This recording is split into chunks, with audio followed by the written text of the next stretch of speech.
Deep dive on PR genius. Okay, so this deep dive is a little bit different. We're going into the world of Rubik's Cube, and oh boy, it's a wild one. They're this mountain-based mutant rock band from Bethlehem, Pennsylvania. And you'd think, okay, another band with a crazy name, right? But this goes so much deeper than that. I mean, we're talking a full-blown movie. We've got live recordings, radio appearances, even like their whole approach to getting funds for their, well, their particular brand of creativity. Right from the get-go, it's the sheer volume of creative output that really hits you.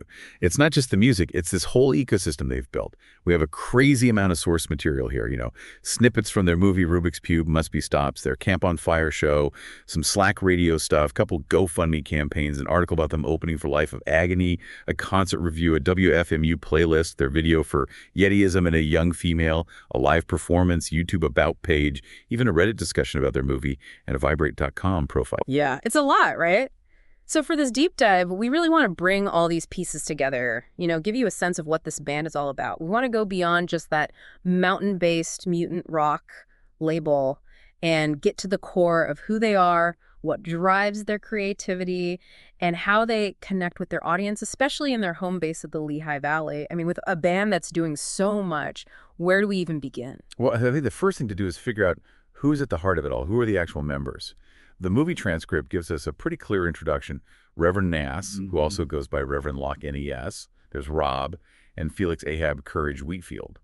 And they're presented as this three-piece punk band firmly rooted in Bethlehem, Pennsylvania. Right, and they've definitely given themselves a memorable genre, mountain-based mutant rock. It really makes you picture something, doesn't it? Right. Now, both the movie and their performance at Pine Ridge, well, they kind of hint at this connection, or maybe a lack of connection, to the Church of the Subgenius.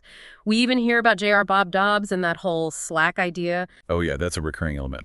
The Church of the Subgenius, for anyone who might not know, it's essentially this satirical religion, all about individual freedom, being skeptical of authority, and pursuing slack, basically, freedom from all the pressures and work of society.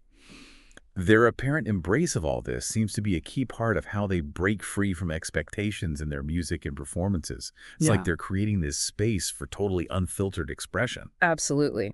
Now, while they might play around with these Bob ideas, they also have a really solid, devoted local fan base in Bethlehem. The NEPA Scene article, they even call them a Bethlehem band when they talk about them opening for Life of Agony. So they're clearly a big part of their local music scene. Definitely. And that hometown connection seems to be a huge part of their live shows. The grateful web review of their performance at Sango Kura, where they open for Marco Benevento and Dave Drywitz, gives us a pretty good look at that. The reviewer calls them mountain-based mutant rock and makes this really interesting comparison to Max's Kansas City in the 1970s. That brings to mind this raw, unpredictable energy with distorted sounds, comedy, even a bit of shock value, which was really big in that era. It makes you think of a really intense, almost visceral live experience. When they talk about fuzz and distortion, it's that thick buzzing sound that was everywhere in early punk and garage rock. Yeah. It's raw and unpredictable. Yeah, definitely fits with what we're seeing. Now, it's kind of interesting to compare this wild live image with how they're described on Vibrate.com. They're listed as American alternative rock, blending raw intensity with melodic introspection, exploring themes of love, loss, personal development. They even point out their signature sound. Gritty guitars, driving bass, powerful drums, all with a rebellious vibe. It's almost like there are two sides to this band. Right. What's interesting is how these two things can both be true at the same time. The Vibrate profile is probably meant for a more industry-focused audience. It's like a quick summary, hitting those key points that appeal to labels or booking agents. But there's self-descriptions like that grateful web review. They capture that theatrical, performance-driven side of Rubik's Cube. It shows a band that operates on different levels, capable of those intense raw shows, but also making music that's actually quite complex. Right. Okay. So we're getting a picture here.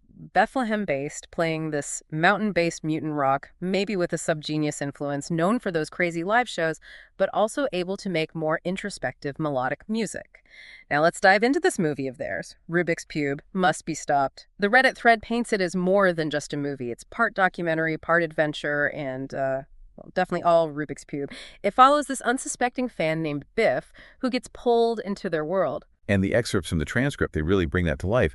From the beginning, Reverend Nass introduces the band and the movie with this total nonchalance. It's like, hope you like it, hope you don't like it, don't care, we don't watch it. And it sets up this tone of defiance and not caring about what people expect. And from there, it gets wonderfully absurd. There's this whole pre-show thing with spaghetti that's just bizarre. They have this Rubik's Cube brand tomato sauce, a whole made-up story about New York and Italian butcher ancestors. Then a new drummer audition that centers around spaghetti and the previous drummer's supposed fatal freak accident. It's all so surreal. The humor is a huge part of it. That spaghetti noodle guessing contest, the win a jar of their sauce, the interview about preventing riffraff, which seems to be their own term, maybe about guitar cables or something, and the band's evolution from tiny pubes. See what I mean about the humor? It's all presented in this exaggerated, almost cartoonish way. And then you get Vanessa's deadpan line, Rob's penis is like 7.3 inches long. Facts. It's so random. I know. And the new recruit having his cherry popped and then saving some of the spaghetti water, it's all part of creating this strange, immersive world. And in the middle of all this, the band says their big goal is to usher in the end of the world with an experience no one will forget. Oh, and we can't forget that guy trapped in a box who needs a chainsaw to get out. What's your take on that? Well, along with the subgenius stuff and the onstage antics like those sacred ceremonies and hints at sacrifice, it all adds to this sense of playful chaos. They're creating this theatrical experience that blurs the line between what's real and what's performance.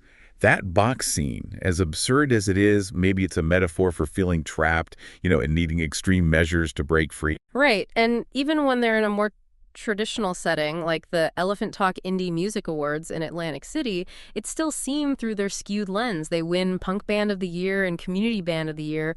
Rob just quietly accepts Bass Player of the Year without any fuss. And then Reverend Locke N.E.S. is being interviewed, talking about their message to the punk scene and quoting Nietzsche. It's this hilarious mix of serious stuff and pure silliness. Yeah, and then having that character called Hot Dog appear during a live performance in the movie, it just adds to the whole performance art aspect. It's not just a concert.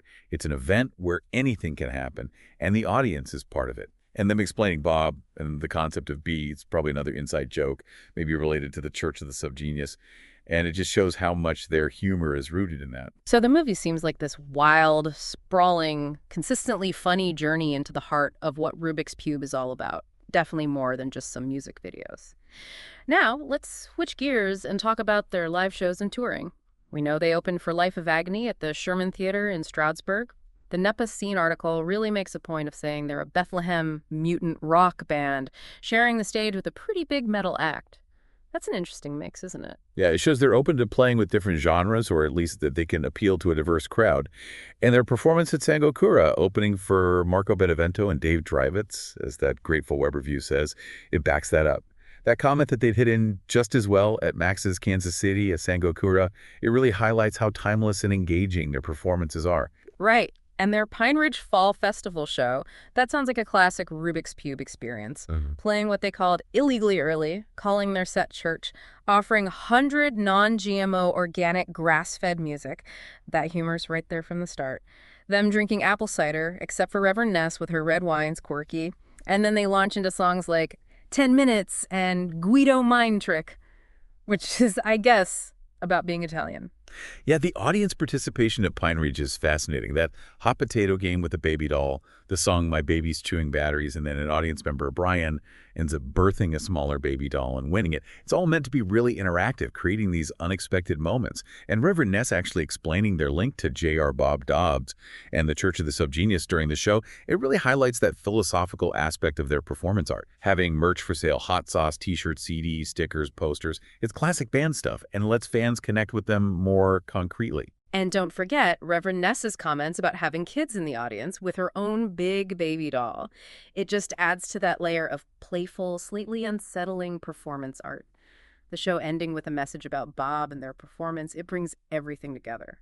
Then there's FRE Puke Fest mentioned in the movie, this 3-day house party for 100 people, survival of the stupidest, as they call it. Seems like their DIY approach goes pretty far. Definitely does. But it's interesting that Vibrate.com doesn't list any upcoming or past events for them. Could be their online presence isn't updated there, or maybe they focus more on those unique self-organized events instead of traditional touring. Good point. Let's talk about Camp on Fire.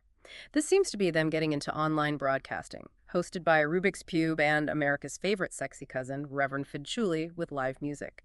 The Slack radio page gives us some pretty colorful bios for the hosts. And by the way, HMFIC in 𝘍𝘪𝘨's bio is probably head mother F in charge, given the general tone.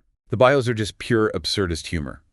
𝘍𝘪𝘨 is the founder and HMFIC of Supersphere Media, the direct competitor of Hypercube Labs. That fictional rivalry is already funny. And he's currently an apprentice license plate maker at the Ted Bundy Memorial Prison because he's aggressively unfunny and facing federal racketeering charges. It's so over the top, it's darkly humorous. Reverend Ness's bio is just as wild, holding a Guinness World Record for being trespassed from putt-putt golf courses all over the U.S. and Puerto Rico, working at Monsanto, genetically engineering those pre-cut jack-o'-lantern pumpkins, and stealing caramel candies from dementia patients to buy weed. Definitely not your average band member bio. Nope. And Rob's, claiming he was the voice of Hitler's pet dog in an animated Schindler's List adaptation, getting honorable mention awards for most tolerable free soup, and his hobby of contemplating life choices with a pistol. It's a weird mix of dark humor, the bizarre, and unsettling. And then there's 𝘍𝘪𝘨, this fan-favorite co-host who never actually appears on the show, a brilliant piece of meta-humor, playing with those parasocial relationships in online media. And then we have those excerpts from the 50th episode Spectacular, and wow, talking about Fid's sex life, including the alleged agreement allowing sleep rape, and that story about his partner getting aspirative pneumonia from apparently inhaling his semen. It's shocking, definitely pushing boundaries of taste. Yeah, it goes into territory that many would find offensive. It seems like they're trying to be transgressive, using very dark humor to address uncomfortable and potentially harmful things. Them including music by their buddies, Major Pie, who they say play alternative spy music. It suggests they want to support and promote other artists who are part of their creative circle. Then there's Fudd's Juneteenth story about buying fried chicken and watermelon and an interaction with a black cashier. And it starts a whole discussion on the show about whether or not buying those things on that holiday is racist. It's a very provocative and awkward story. It seems like they're trying to force people to confront those uncomfortable racial stereotypes, and how complex it is to navigate cultural sensitivity. Though they're doing it in a very unusual and potentially offensive way. Whether it makes people actually think about these things or just makes them uncomfortable probably depends on the listener. And talking about X Day at their shows where people eat questionable food and might end up bleeding from your ass, that's definitely a different way to connect with an audience. Then Fid's story about intentionally pooping in a public pool and comparing it to sinking the Zeppelin with a swastika, that's a pretty extreme level of vulgarity. They are definitely committed to shock value and pushing boundaries. Comparing their actions to those historical events, as crude as it is, might be a way of trying to elevate those actions into some kind of twisted social commentary. And then Fid teasing a movie about him supposedly pooping in the Chuck E. Cheese ball pit, Ness's story about a phantom poop that disappeared from a pool, and her experience of soiling the bed because of medication. It's just this constant stream of bodily humor and oversharing. It's like a complete rejection of social norms, what's considered polite conversation. They're embracing what's crude, taboo, and even the not-so-glamorous parts of being human.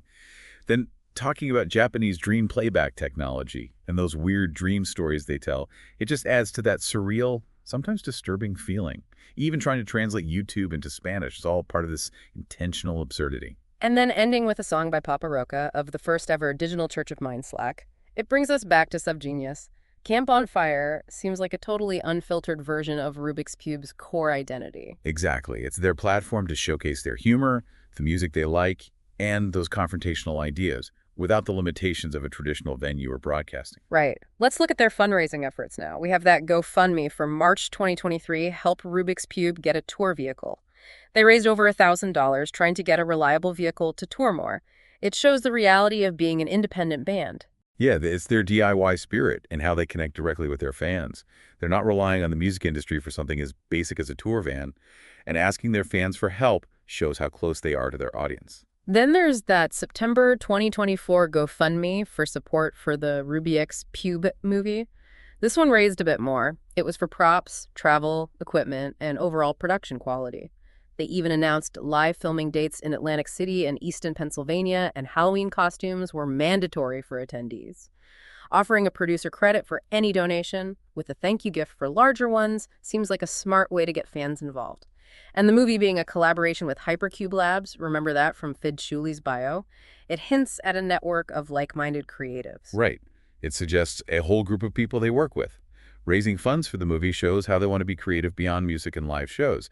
Having fans participate in the filming also reinforces that interactive element we see in their performances, blurring the line between who's performing and who's watching. We also have a glimpse of their radio presence on a WFMU playlist from March 2025.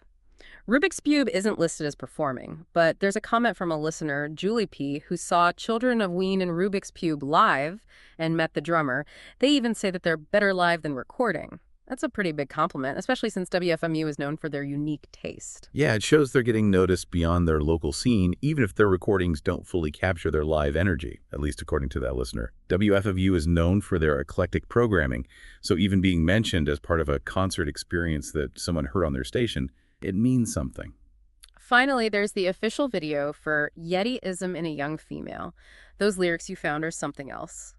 And shoulders, and of course the third nostril spaghettification and reversion, isolating yourself from them, shape-shifting gray, gifting bestiality and sanity, defying gravity, exposing yourself unfortunately to the underlying primal hierarchy, and not giving a damn fuck you.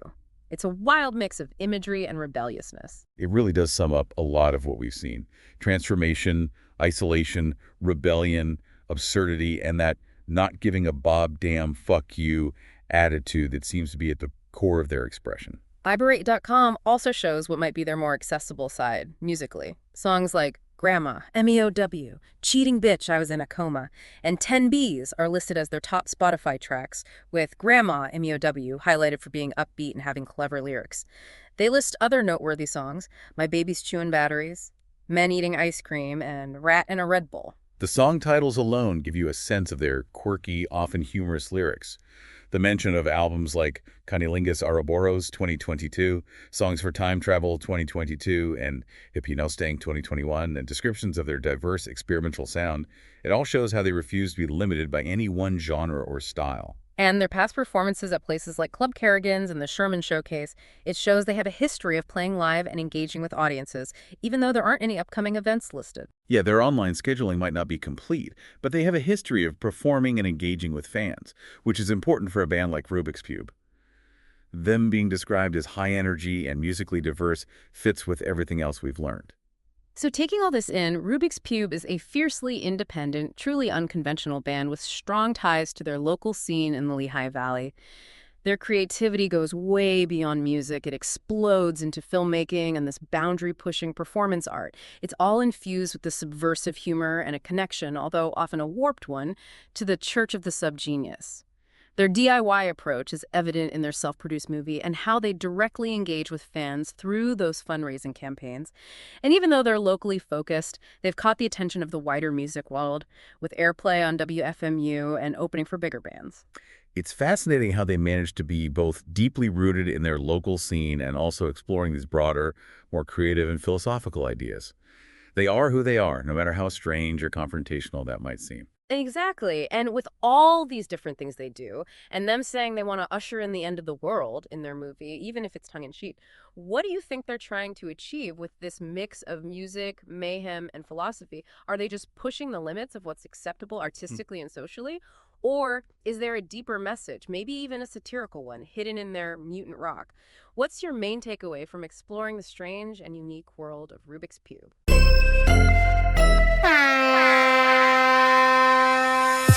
Deep dive on PR Genius.